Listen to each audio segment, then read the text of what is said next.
Kuri uyu wa 21 Ukwakira mu mwaka wa 2025 i Washington DC, ubwo ni muri Leta Zunze Ubumwe za Amerika, hari hateraniye inama yari yahuje Banki Nkuru ya Amerika cyangwa se Fed, yari yahujwe n'ibigo bikomeye cyangwa se amasosiyete akomeye ya blockchain akoresha nyine uburyo bwa cryptocurrency. Ni inama yagarutsweho cyangwa se yaganiriye ku bintu byinshi, ariko yari ifite topic ivuga ngo payment innovation.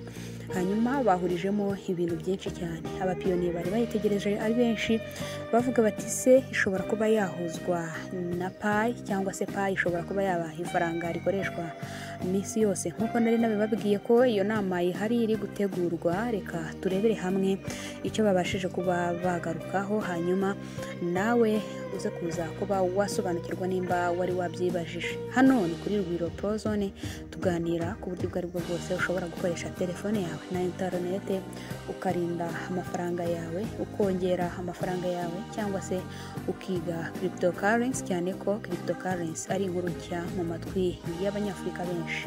Nimba hari amakuru ufite kuri crypto, ngwino muri comment usangize bagenzi bawe, cyangwa se kumamagare ube wanabahereza ikiganiro gishobora gutambuka hano kuri YouTube channel, hanyuma babasha gusobanukirwa, dukomeze duterane imbere, njye nawe twakora byinshi cyane.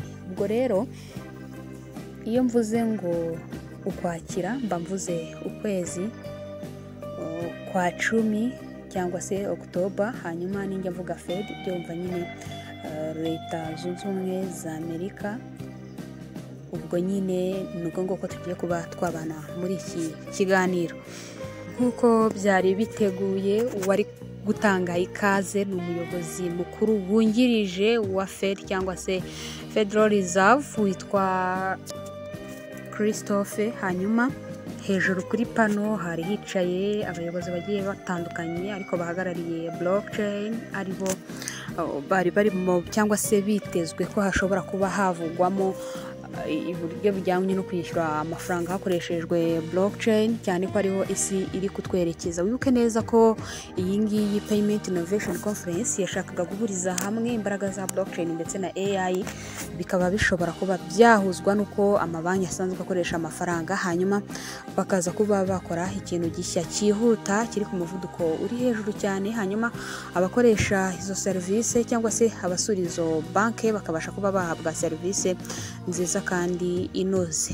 Ariko rero nkuko ngiye kubigarukaho, nta muyobozi wa Pi Network wari uhari. Niyo mpamvu abapiyoniye mwari muri mwibaza mutese Pi bari bayihamagaye nkuko yari yitabiriye tokeni ya nama yari yabahuje n'abandi bakomakomeye. Ahangaha ntabwo nta muyobozi wa Pi wari urimo, ahubwo hari harimo abayobozi bandi bagiye bakomeye nk'uwa Coinbase yari ahari, ariko nta muyobozi n'umwe mu bafondateri cyangwa se mu bashinzwe Pi Network wari uhari. Wakibaza uti se ubundi babihuza gute na Pi Network? Kubera iki bari kubihuza?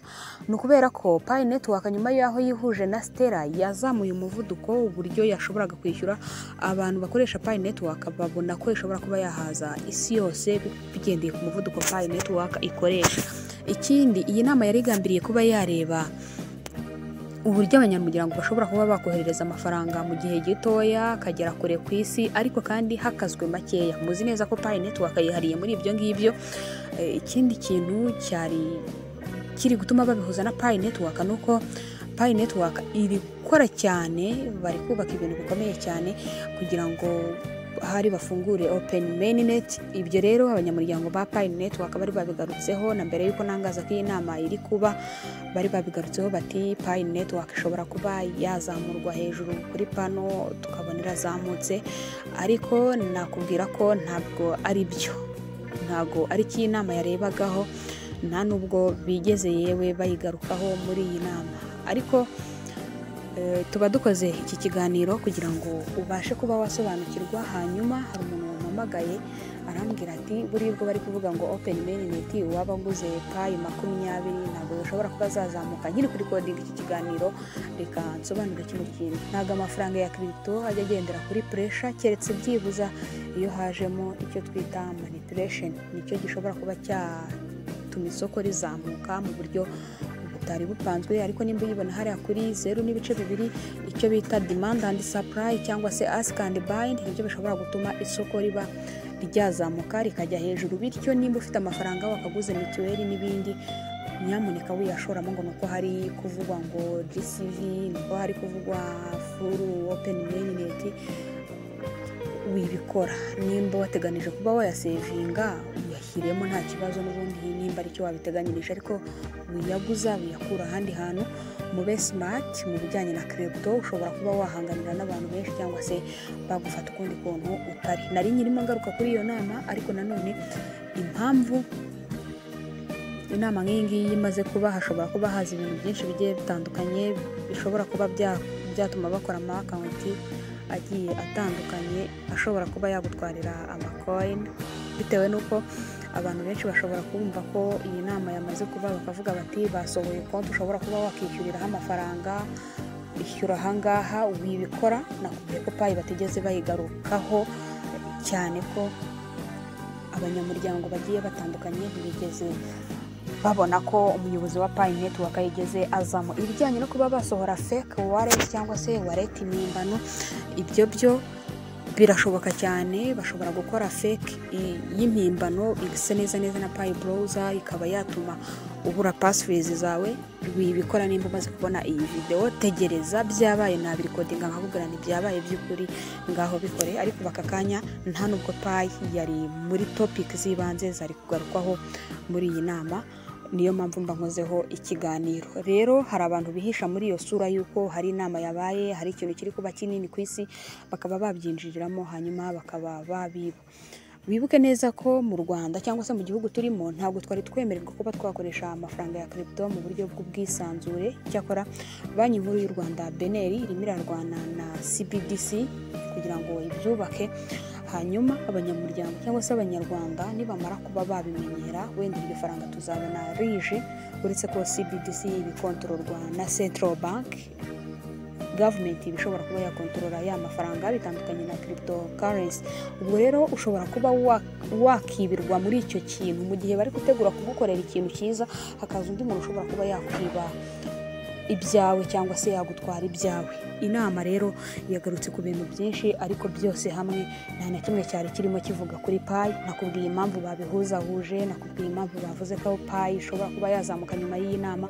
Icyakora ni intambwe ikomeye ku isi yuko noneho amafaranga ya cryptocurrency atakiri gufatwa nk'amafaranga ari aho ngaho asanzwe ateza ibihombo, ahubwo bakareba uburyo bashobora guhuza blockchain n'uburyo abaturage bashobora kuba babikoresha. Ni mu gihe banki nyine iyi ngiyi Fed irimo irahomba amafaranga atari make, trillions zigeze kuri 3, bashobora kuba bakifashisha AI, artificial intelligence cyangwa se na blockchain kugira ngo babashe kwihutisha serivisi. Muzi ko serivisi inoze birushaho kugenda neza cyane.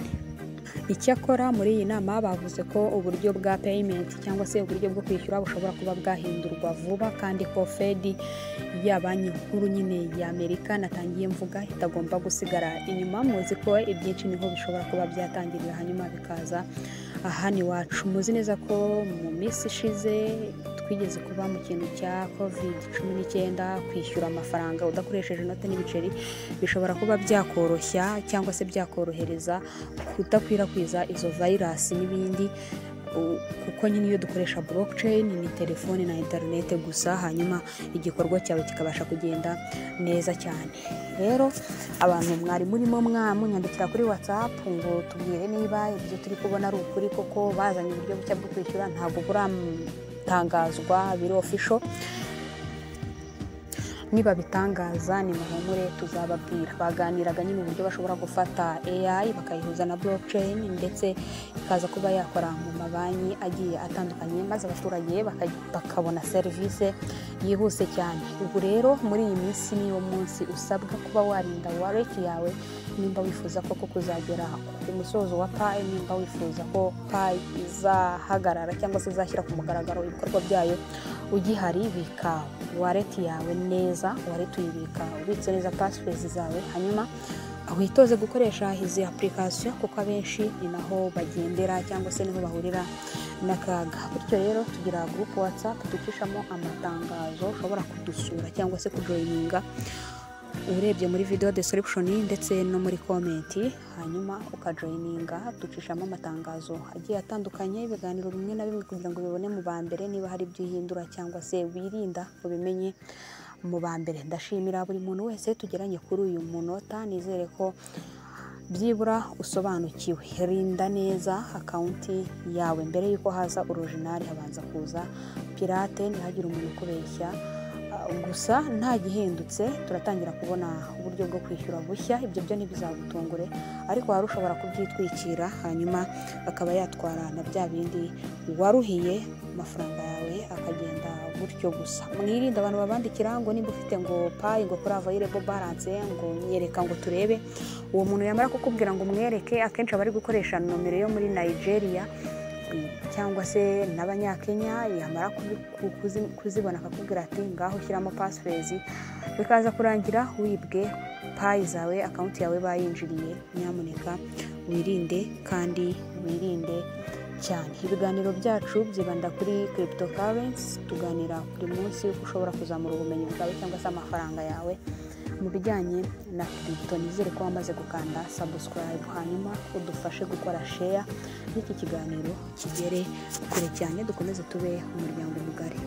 Nubwo inama yari ihuje amabanki muri Leta Zunze Ubumwe za Amerika i Washington DC, nk'uko natangiye mbigarukaho, ndetse na blockchain, barebera hamwe uburyo bashobora gukoresha mu kwishyura bakoresheje blockchain ndetse na AI, bavuze ko hari ibyo bagomba gukoramo, ariko ntabwo bigeze batangaza igihe nyacyo cyo kubishyirira mu bikorwa. Ni ngombwa ko utegereza higira umuntu uza ku ruhande ngo akubwire ngo nyamara bya bintu bavuze ngo byatangiye kuba byakorwa. Oya, mubwire ko bitaratangira kandi utuze, igihe bizaba byatangiriye uzahita ubibona ahangaha.